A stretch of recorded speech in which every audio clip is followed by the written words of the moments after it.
Hi everyone, welcome to Sorting Myself Out. My name is Ryan Holsapple. What I want to talk about today is the connection to our purpose and the connection to our deeper selves during this time of chaos and COVID-19. And for those of us who aren't fortunate enough to have the luxury to reflect on ourselves right now, either because we're sick or we're in an economic catastrophe, I want you to know that I'm thinking of you in this video too. And I hope whenever you get the chance to reflect on the things I'm about to say, that you do. This is a particularly formative time. Times of transition are opportunities. Now, calling this an opportunity can be one of two things. One thing it can be is a total discount and a avoidance and denial of the tragedy that's happening. That is not what I'm going for here. That would be a bypass to avoid the suffering in order to look at the positive and create some sort of shadow dynamic. On the other hand, it's an opportunity in a purer sense. And what I mean by that is it's a time to lean into the suffering. It's a time to lean into self-reflection. It's a time to lean into uncertainty. And it's an opportunity for long-term growth and habit development. Times of transition are always very formative.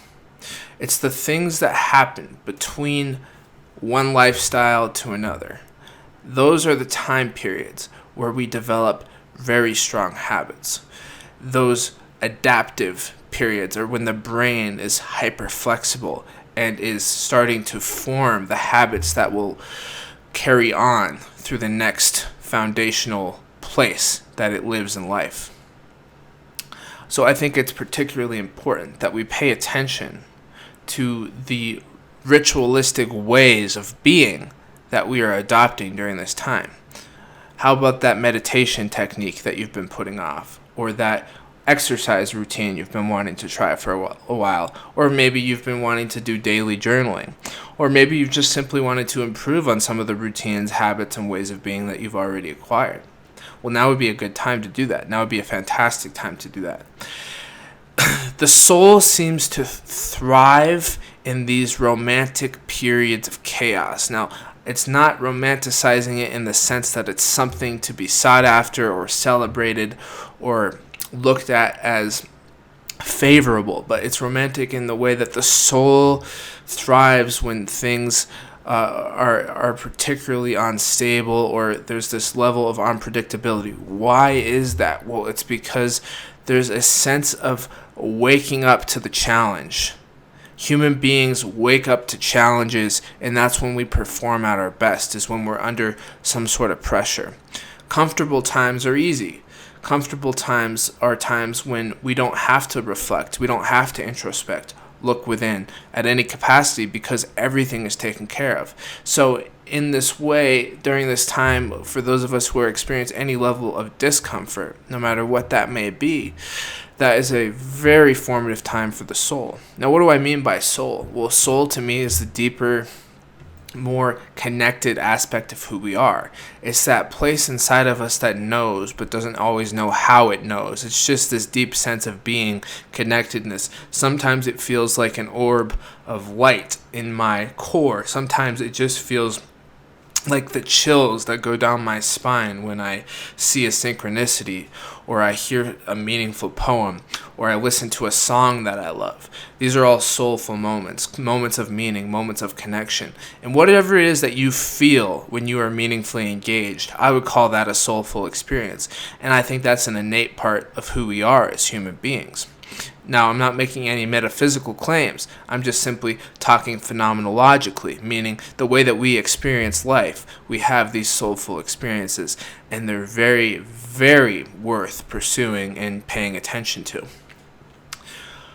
So, let's look at this also more deeply metaphorically. What is this time asking from us? Well, if you think about this pandemic, there's something about moving inward, distancing, isolation. Think about that from a metaphorical perspective. What does distance, isolation, and moving inward favor? What does it support? It supports soul searching. It supports introspection. It supports asking the deep questions. It supports self-reliance, right? It's this difficult time for those of us who have a lot of social ties that rely heavily on the world or on other people for a sense of security, a sense of self, and a sense of meaning and purpose. Our jobs are even another example. We rely on our professional lives for a sense of meaning and purpose because why wouldn't we? It's a tremendous source of activity where we generate our income, where we take care of others, we take care of ourselves, we do things that hopefully we find meaningful. And for those of us who don't find it meaningful, we're at least pursuing a check. So there has been that aspect that is being stripped away from us. So it's asking us to go even deeper inward. We can't even rely on that, which is such a human thing that we have to do. So how do we deal with this time of chaos and uncertainty? And I think what we'll find if we ask that question honestly is that there's something inside of us waiting to wake up. There's a deep sense of beauty, connection, and purpose within that we can cultivate. And that is something that, societally speaking, I feel that we're metaphorically being asked to do.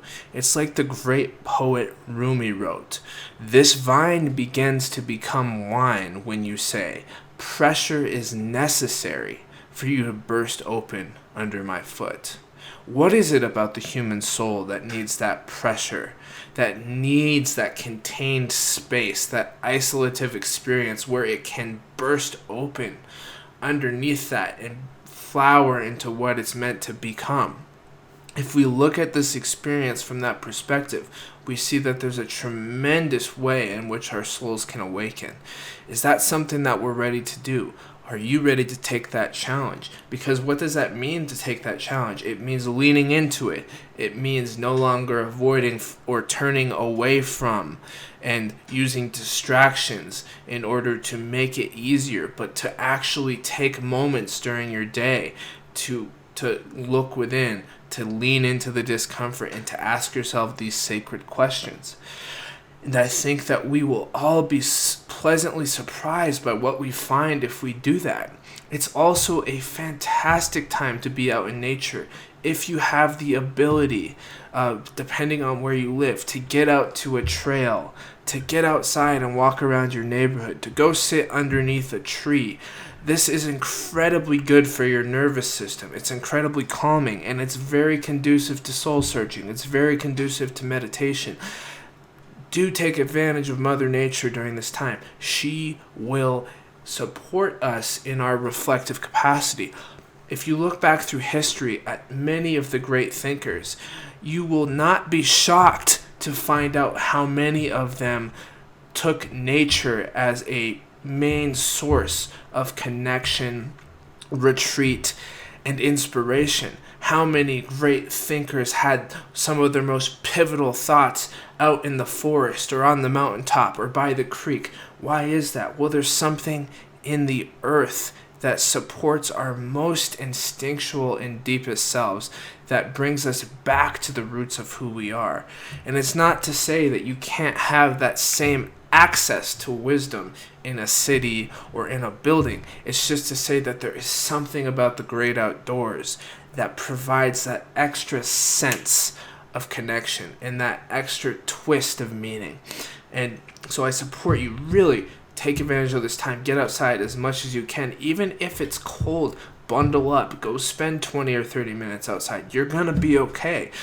We can deal with that discomfort. This is a time to lean in.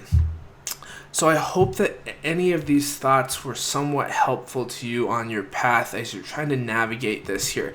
I don't care who you are. This is a transition for everyone, even if your life hasn't even changed. Just the fact that this is happening is changing the collective consciousness of the entire world. It's incredible what's going on right now.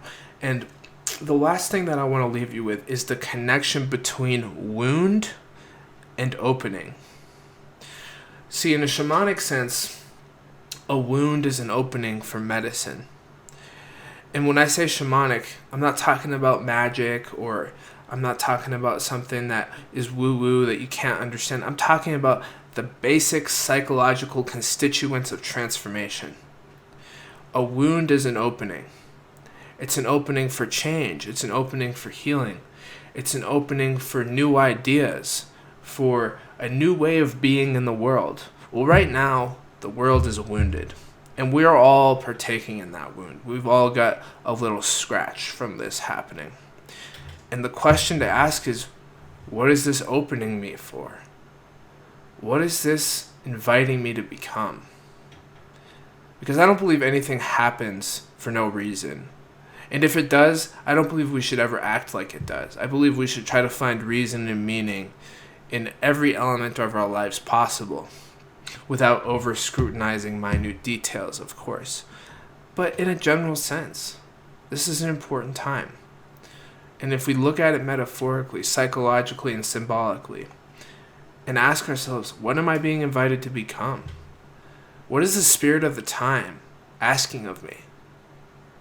And that, I think, in those questions, you'll connect on that deeper level, if you have the patience to listen. And of course, the willingness to ask. Thank you for tuning in to this short video with Sorting Myself Out. My name is Ryan Holsapple. What can you do to support us? You can hit the like button. You can hit the subscribe button, the notification bell. You can make a donation. I know that's a mouthful, but those are the things you can do to support us. They're in the description, the links for donation, and we'd love to hear from you in the comments. Have a wonderful day.